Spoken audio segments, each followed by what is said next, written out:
Hello good people, welcome back to yet another video here at your favorite channel of your choice, Saint TV. Uncle Saint is my name. Yes, so today I'm moving around, right? I am moving around. I just want to see if people will help me today. Yes, I just want to see if people will help me today. So this is what I'm going to do. As I will be driving, I'm going to stop. If I see someone, I'm going to stop, ask them for $1. Ask them for $1. Maybe tell them that I just want to buy bread, I'm hungry. If they give me $1, I will then repay them with more than that. I will then repay them with more than that. I will buy maybe a grocery, come and surprise them and see their reaction. Yeah, so this is what I'm going to do. So come and let's see what's going to happen. Makadi tiri nani pakadi pabasa. Beta munobva matosonera panapa zvese. Titendi. Manje mwanazo aita nzara nhasi akatrega yambokumbirawo $1 rekutenga sadza. Oh. All right. Kana maputi zvawo. Ungoti munhu angowanawo kudya. Inzara chaicho January disease. Zvinhu zvacho zvakaoma. No, next time zvinoita. Ora zvakanaka. Yeah.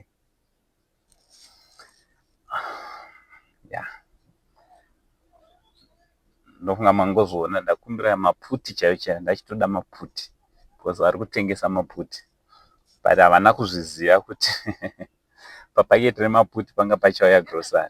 So let's go and see who's next, who is the lucky one today in this January disease. Yes, they call it January disease. Okay, let's go.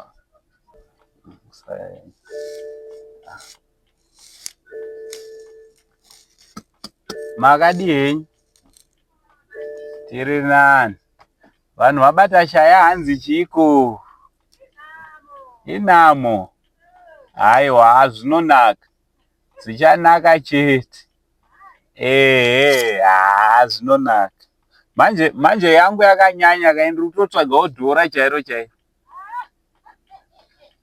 Totongotsvagawo $1 kuti mukatondibatsirawo $1 ndikatenga chingwa ndo pamwe ndingarega kufa nenzara.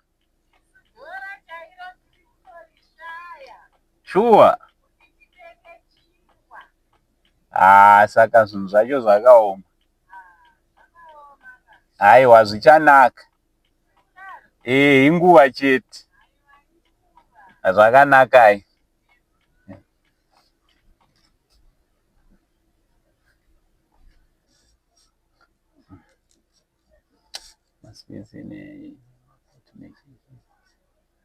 Pane vanhu here?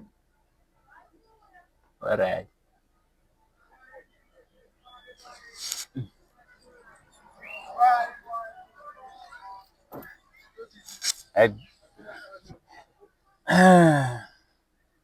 Timboona kuti panapa tinopuwa here, tinosiya something here pana.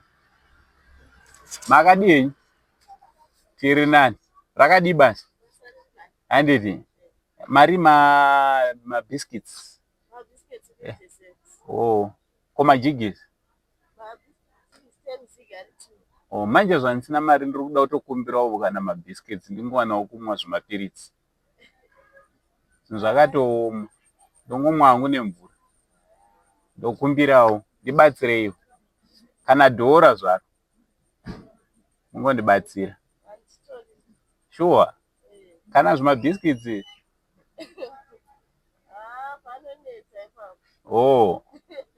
All right.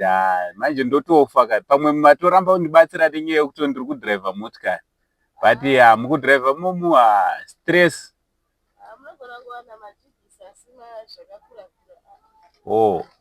Mangani 2. Mune maita basi. Munenge maita basi. Ndibatsireiwo shuwa. Ndingwana ungomwa zvimvura zvimapiritsi. Ndakanganwa nhasi ndangobuda kumba. save nezvimapiritsi zvatinonwa manje. Maita basi. Thank you so much. Maita henyu. All right. Maita basi. All right.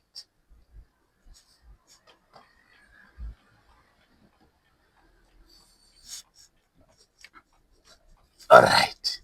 So toda kuchiona reaction. Maona kuti kutopa kwachona vaomerwa. Zvavaremera kutopa kwachona, but vazongopa. So let's go and get a small grocery and come back.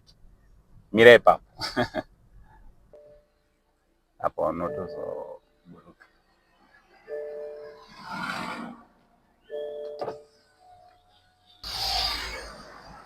Amai guru.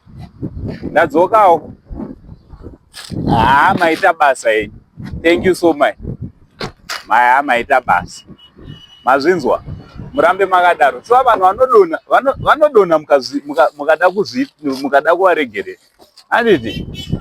Akaka kagrosari akachimbotambirayo. Ina handima mboni pawo. Chitambirayo izvi. Makutononokera mwana. Mapererwa? Kupererwa? Makutoshawo kuti moita sei?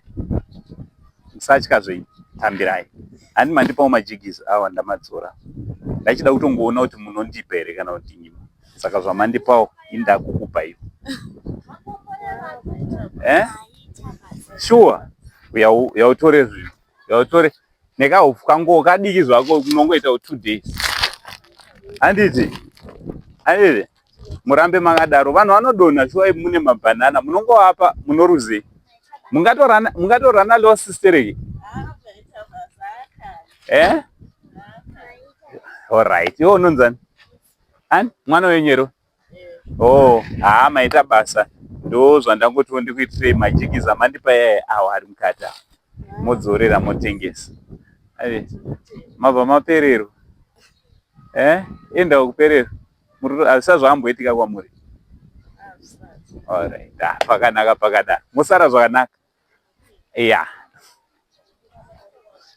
All right. Kana kune chinhu chakaoma kuti munhu ape munhu waari kufunga kuti anazvo, chinhu ichocho chakaoma. Ndatambura kuti ndinge ndinopuhwa $1 andi $1 ratoramba kubuda, ndatozopiwa 10 zig. Majigizi ayari 2 kuno kwanze vanomaita 10 zig for 2. So ndapiwa 10 zig.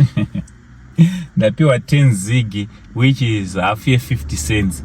Yes, so ndoda kungokurudzira vanhu kuti ngatitire vanhu zvakanaka. You never know. Munhu waunenge uchifunga kuti uyu maybe akachena anogona anazo, munhu iye anenge asina.